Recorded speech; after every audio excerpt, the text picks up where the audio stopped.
Okay, so when we talk about the automation rule engine, as we discussed, there are two types of automation rules, either event-based rules or timer-based rules. Now, each of these have their set conditions and a set of predefined actions. So when I'm creating an event-based rules, so event-based rules are always triggered by events like, okay, they're always triggered by events like a new ticket being created or any of the ticket fields being updated. So when I talk about a ticket being updated, I mean a custom field is updated or the customer's information is updated or maybe a new message has come in from the customer. Now this allows for a lot of a really powerful rule engine where in case a new node is added or even if a customer has sent me a new message, I can create a new rule. So these are some of the events that can help me create a rule, a new event-based rule. So let's take an example where I want to make sure that if the new ticket is created for a priority customer, I want to move him to the priority queue. So all I need to do is set the event as a new ticket being created. Next up, I'll now define a set of conditions that must be met in order for the action to take place. So now my condition being that the customer should be a priority customer of priority 1 or 2 at the very least. So I have 5 priority levels where I'm defining that I want when the customer's priority is 1 or 2, he should be moved to the priority queue. So all I'll do is, if the customer priority is 1, I'll add another condition that if the customer's priority is 2. In both these cases, what I actually want to do, I want to call a routing action. So I'll be selecting transfer ticket to queue. And this is where I'll define the priority queue. Now, as soon as I save this rule, I will not have to take any additional steps in order to ensure that all priority customers are routed to the priority queue. This rule will be applied automatically. So as soon as a new ticket is created, the automation rule engine will automatically check that ticket for these conditions. And if the conditions are met, it will be transferred to the priority queue.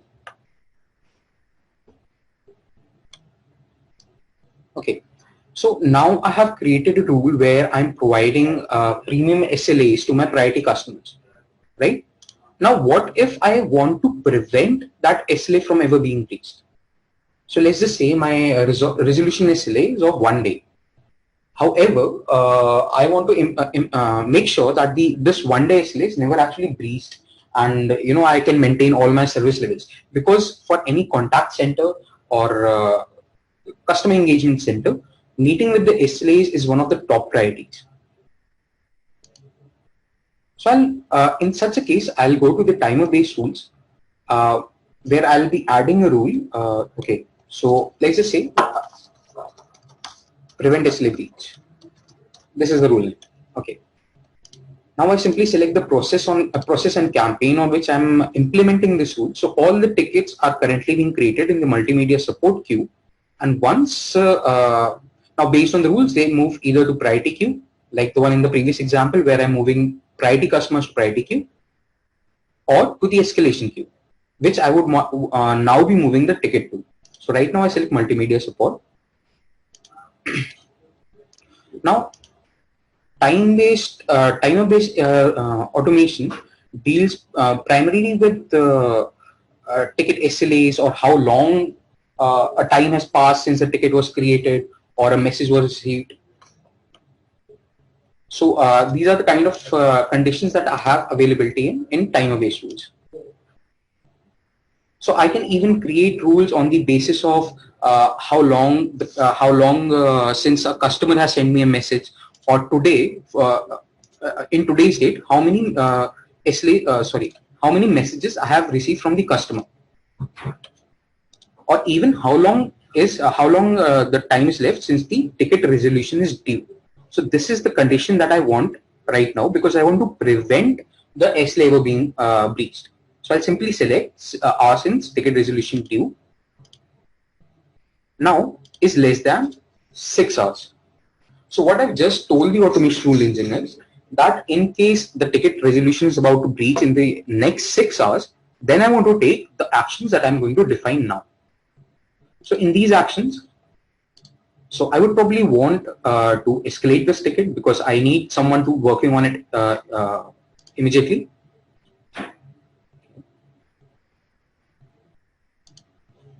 Along with that, I would want to transfer this ticket to the escalation queue where my agents are sitting who have been informed that you need to take care of all the tickets immediately. And since this is an escalated ticket where I want to prevent an SLA breach, I might also want to send an SMS to the agent on his personal mobile phone, which will inform him that a new ticket has arrived and has been assigned to him in the escalation queue, so that he knows that he has some work to do and he can reach out to a terminal or log into Ameo and perform his actions immediately. In order to send an SMS, I'll simply call an HTTP action. Now, HTTP actions allows you to call webhooks or APIs. So I'll simply post. The method I'll be using is post, since I'm sending an instruction, and I'll simply tell the SMS gateway, which I'll configure under the URL, that the SMS gateway needs to send an SMS to the agent. Now, once this rule has been put in place, the timer-based rule will run periodically in order to ensure that for any ticket, if the time since the resolution is due is less than 6 hours, the ticket will be transferred to escalation queue, it will be escalated, and an SMS will be sent to the agent. Now, had I not made this rule, what difference would have made for the contact center? Well, agents sitting in the normal queue who probably have around 50 or hundreds of tickets assigned to them, they would be simply opening up a ticket one at a time, and they would be keeping note during using the SLA indicator that how long till the SLA is breached. Now, they might overlook a ticket for, let's just say, there is a ticket for which the resolution is about to breach in the next 2 hours. They might simply not notice it, or they might even forget to simply escalate it and move it to the escalation queue.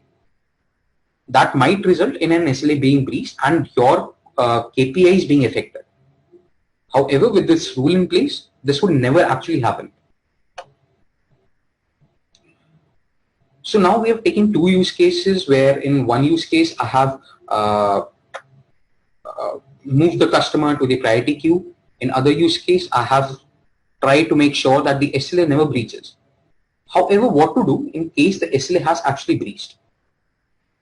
In such a case, I would probably want to send the customer with an extension notice or an apology that, sir, due to unexpected circumstances, we have been unable to meet with your SLA. And this is the new SLA that we are providing to you. So maybe an extension of an hour or two. Along with that, I would probably want to inform the department head that an SLA has been breached under his department. So whatever actions he needs to take, he needs to take them immediately. Now, since an SLA has breached, so this is actually an event that occurred.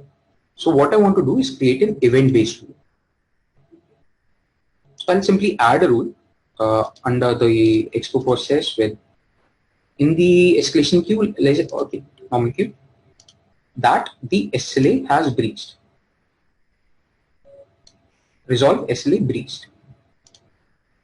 So if my resolved SLA has breached, and actually I do not need any conditions over here, but let's just take, let's just say that the is not 1. So what so over here I'm using the exclusion principle, where for an HNI customer of the first priority, I would probably want to call this customer. However, for customer priorities of 2, 3, 4, and 5, I can probably get away with sending them an email. So what I will do over here is, first of all, of course, I'll send an email to requester, that is the customer. I can define from what email ID I'm sending the customer to. So over here, what I can do is I can probably define an different email ID.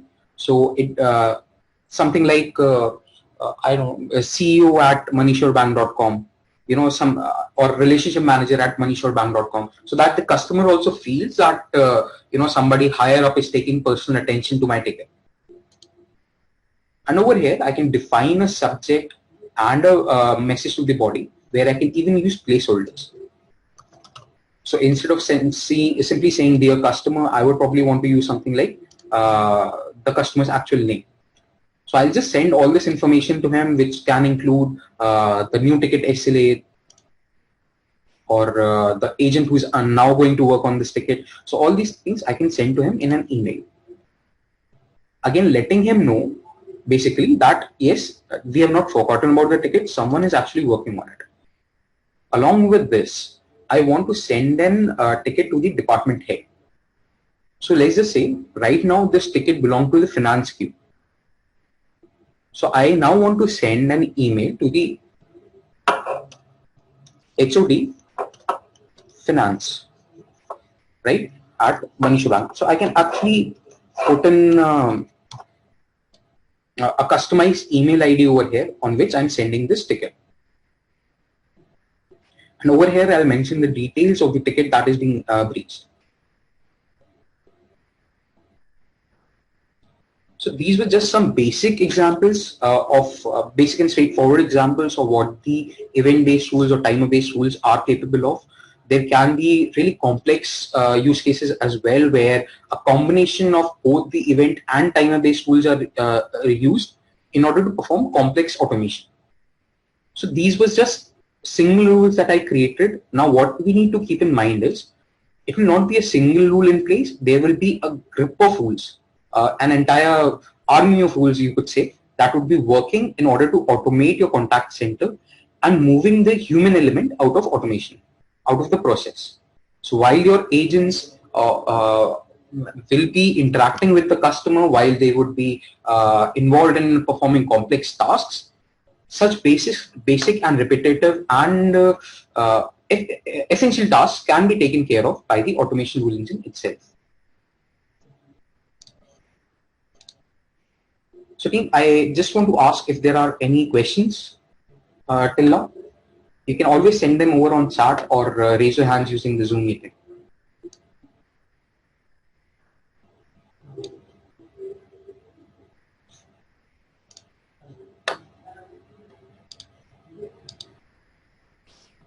Okay, so just to recap, this is how the event-based automation works, where the customer, let's just say the customer has sent me an email.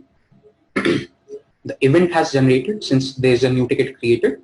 Now I have put in some conditions in place.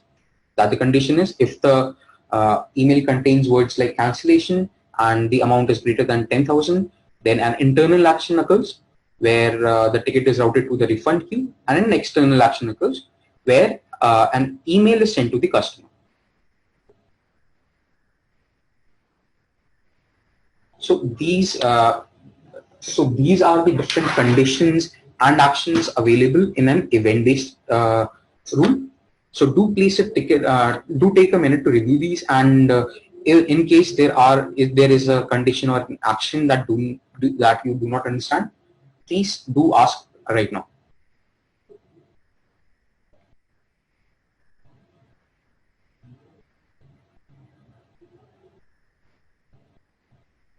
Sure, Ruzan. How can I help you? Ruzan? Yeah, hi. I had a question. Can we merge two tickets as part of an action? So I'll just give you the use case. Right? There is an emergency. We are working on an emergency help desk, whereby a customer who's in panic, the customer might send a particular chat message, and at the same time he might call on that particular contact center. Okay. Correct. Now these two tickets, will get created. Both these tickets are for the same concern. Right.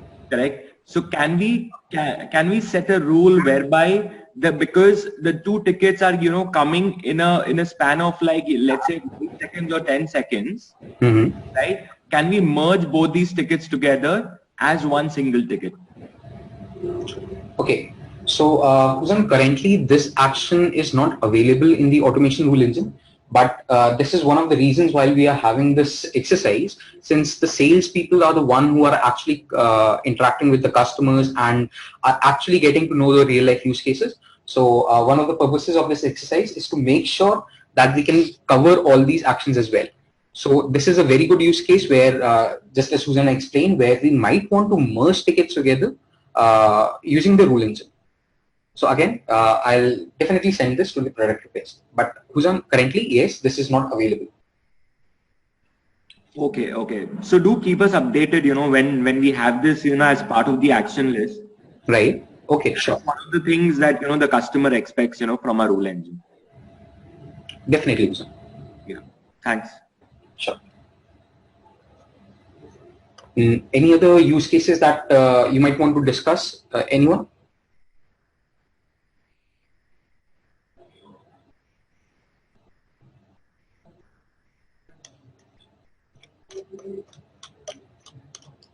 Okay. So coming back to the presentation, now this is the workflow of a timer-based rule where first a trigger occurs, like the SLA being breached or the customer sending more than 2 messages a day. Because if the customer is sending, let's just say he has sent me 4 emails today, so obviously he's actually quite agitated. So I might want to take some extraneous action. So even that is available as a condition. So a trigger will occur where one of the conditions will be breached. Now I can perform add additional conditions, like if the campaign is sales or if the queue is a queue is a query, so essentially a sales query, and take certain actions on that basis. So in a timer-based rule, these are the conditions available and these are the actions available